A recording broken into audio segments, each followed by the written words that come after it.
Hey guys! This is our vlog, Suicide, Taboo and Life Without You. So this is Abbie. Hey, and this is Sophie. Hi. So basically we're doing this blog because we want to talk about mental illness and suicide and how it affects everybody. We both got our own stories about it. So we're going to start off with Abbie's story basically. So just before we go into that, we'll just tell you, we aim basically to do a series of vlogs to raise awareness of the different things that happen around suicide, so like grief and bereavement and what happens during the stages that are personal to us, but what, if you had a friend that was going through that, how to maybe support them. The lack of closure that comes with it can really haunt you for a long time.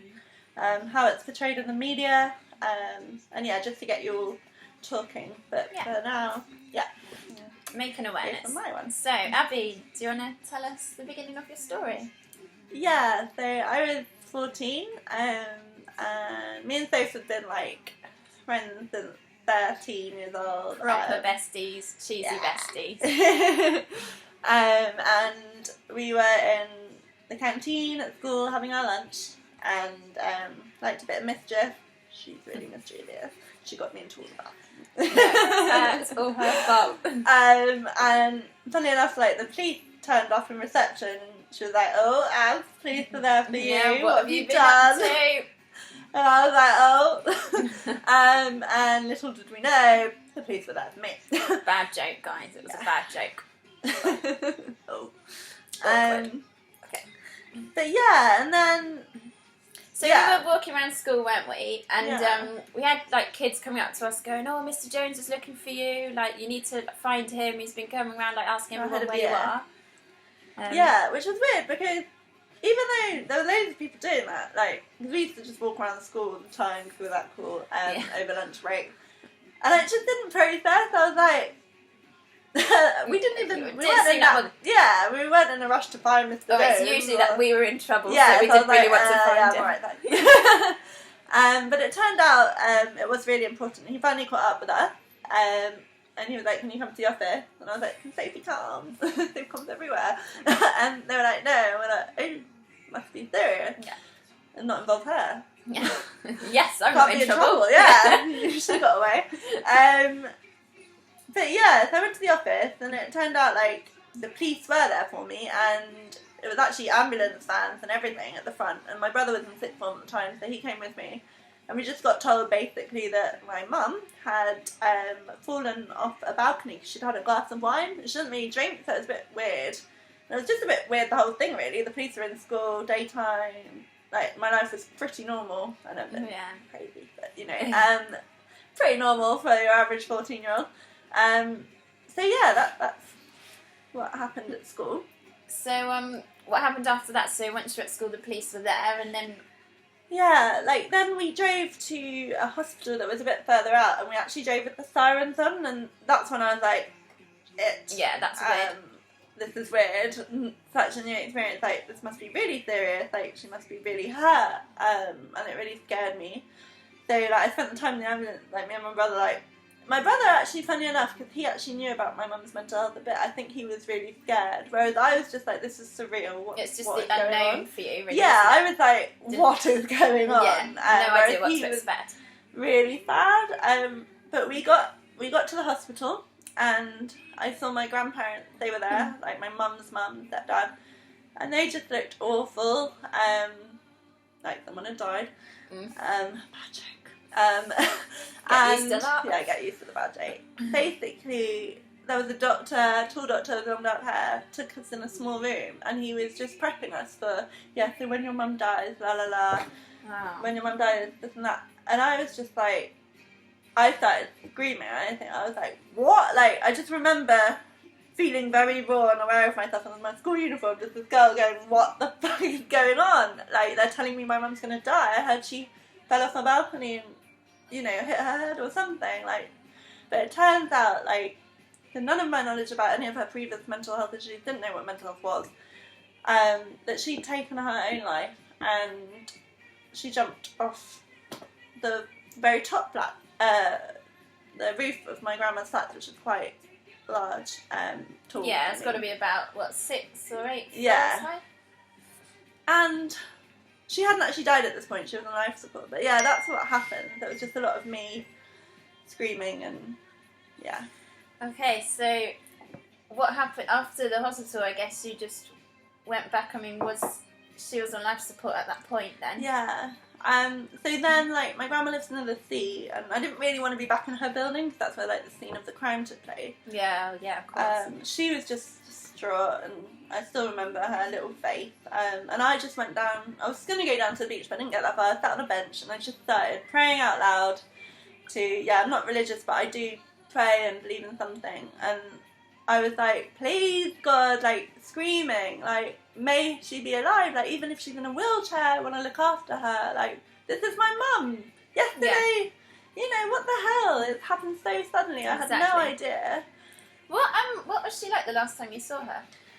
Well, basically my family, because I was so young, they had to kind of twist the truth, well, plain right lie to me, and said that, like, because I knew that she was in I didn't know it was a mental health hospital. She was in a place where there was, like, recovering juggies and alcoholics. Right. So she was in a recovery place, but it was also a mental health hospital. And we did actually go and visit her at one point, because I got told she just had to... I remember one time, because she tried to take her leg before, that I just got told she was having an operation on her leg, and I was way. I had no idea, seriously, because they sheltered me from it, and I completely understand it, but it's horrible finding out a bit later. But yeah, like, so the day... But she was still okay, she was still my mum, and she was still smiley. The only thing that was noticeable is that she used to be, like, quite a nice curvy 12, and she went down to an 8, but it didn't really suit her frame, and you can tell that she was probably struggling there. That's the only thing. So the day that she tried to take her life, what did she say to you anything on the day when you left her in the morning? Or no, she'd only just got let out of the hospital, I later found out. Oh, and that day? Yeah, well, funnily enough, like, she really didn't want to go home. She lived with an ex-boyfriend at the time, and she wouldn't go home, so she went back to my grandma's, and she said, she actually, really strangely, but, like, important to the story, she was like, Mum, she was going to blow dry my grandma's hair, and she was like, I'll do it now. And she was like, no, do it later. She was like, I want to do your hair now. And then she did her hair, and then she was like, oh, I'm just going to go get something. And that's when she went to the roof. So I don't know if she took the lift upstairs, and she was just gone. And my grandma found her, like, in a pool of blood. Your grandma found her? Yeah. That's hard. That's really nasty. Hard. So at this point, back to before, so she was on life support, and you and your grandma are just waiting back at her flat. Yeah. So what happened? Did you get a call, or? Yeah, my grandma was basically waiting for the call to say that she's died, but I still had a lot of hope because I was so confused. Of course, yeah. You don't ever think that the worst is going to happen. You of course you don't. You just think, oh, she'll be alright, they'll fix her, the doctors will fix her, because as a child as well, that's I was a child, really, and so optimistic. But they said, like, a couple of hours later that she died, and again came the screaming.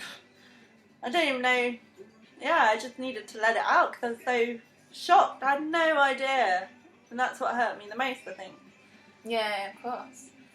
Well, so what? Obviously, you weren't at school for a few weeks. Yeah. What was going on in that time, like, with you and your family, and, like, were you talking about it, or was it, like, a bit too raw to even speak about? One conversation I always remember is me basically saying, why didn't anyone tell me? As if, you know, you always feel like you could have done something, whereas you'll learn later on in our vlog that it's not really the case, and you'll never get that. But I was everyone feels. Yeah, like, you just feel like I could have done something. But yeah, no, we were talking about it. We were saying how sad it was, and you've got the family members calling each other all the time, and everyone feeling for my poor grandma, who really sadly, her first husband, my mum's real dad, took his life as well, so she's just gone through. She's had, like, two experiences of it as well. Strong cookie. It was just a bit surreal, to be honest. I was just on my own with her evil ex-boyfriend.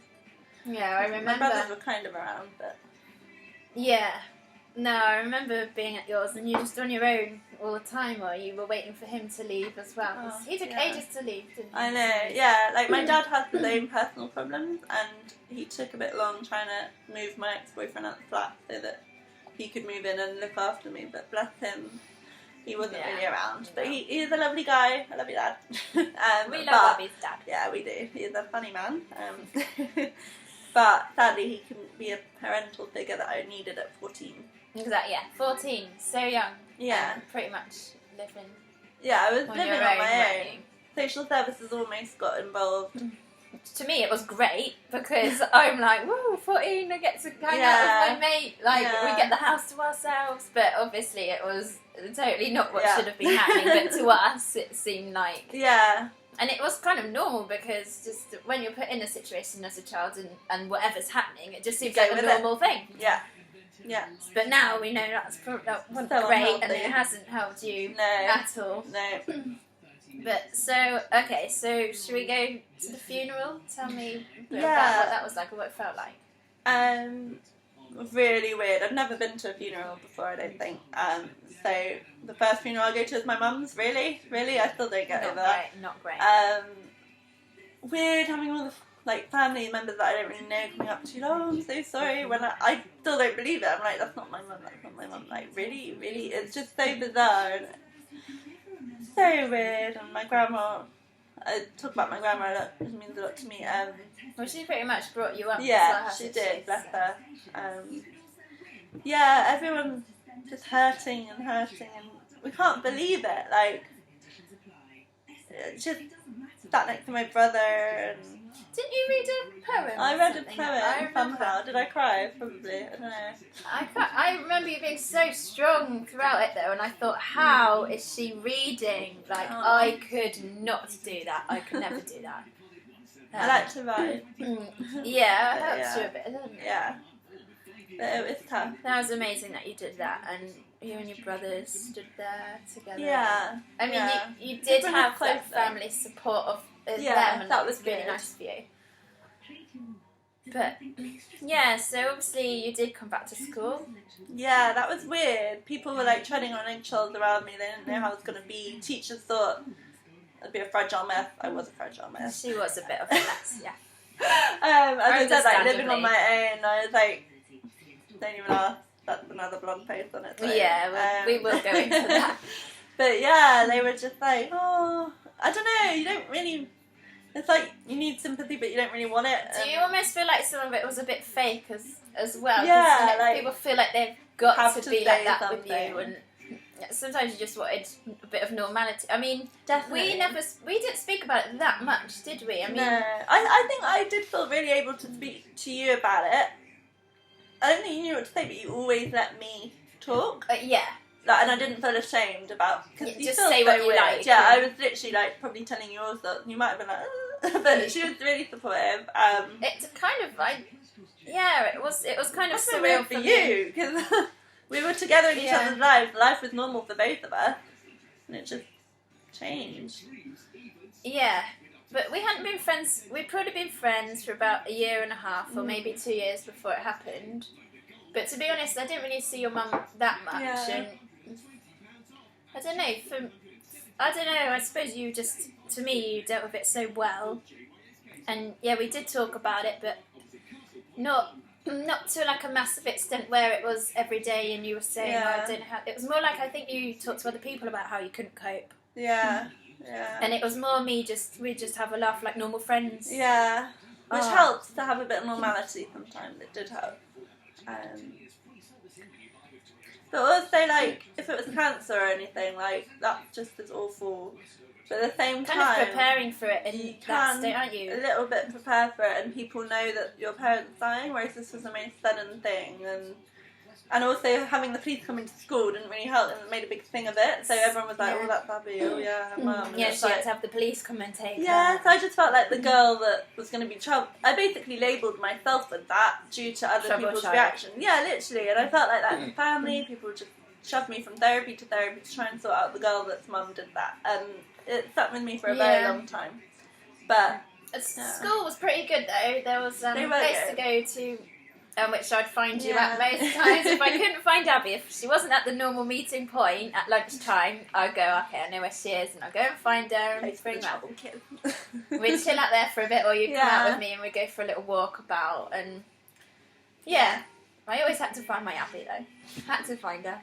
Well, so how do you think your family coped? I mean, now, what's going on? What's going on now? So, like, it's been 12 years. Long bloody time. Crazy. But I bet it doesn't feel long. No, it's so weird. It's so weird. I think because I was so young, I just dealt with the loss of my mum rather than suicide. Because once you understand what suicide is, you're like, oh shit, a whole load of other stuff to process. Yeah, it's just not a normal death, is it? Yeah, it really isn't. And it's hard. Now, like, I actually work in mental health. I work with young people. I found using my own experiences to support others. So, like, I wanted to raise awareness of mental health because of my mum, and I did a lot of research. I did my dissertation about it, and how we need to talk about it more. So it's part of my life now that I, professionally and personally, like, we have this interest, we're doing this blog now. Yeah. So I want to make it, I want to help people to talk about it. Exactly, like the experiences we've had has made us want to do this, because we know that it's hard for other people to talk to us about it. Yeah. And people don't know if they can approach us and say, they how really are you don't, feeling? And they probably feel like they are treading on eggshells, and can we bring it up? Are they going to just start crying? Or and we don't know if we're going to start crying. We're going to be totally honest with you. We might. But we'll try not to. What happens? Yeah. But yes, so are you happy you've told your story how you wanted to say it? Yeah, no, I'm happy with that. And as we go along, we'll find out a bit more about my experiences and yours. But I think we'll leave that one there. Yeah, I think we're quite happy with this one. And next one will be about my story, basically. So you'll get to find out why I'm doing this. Yeah. So thank you for listening. Thanks for listening, guys. And get back to you in the next one.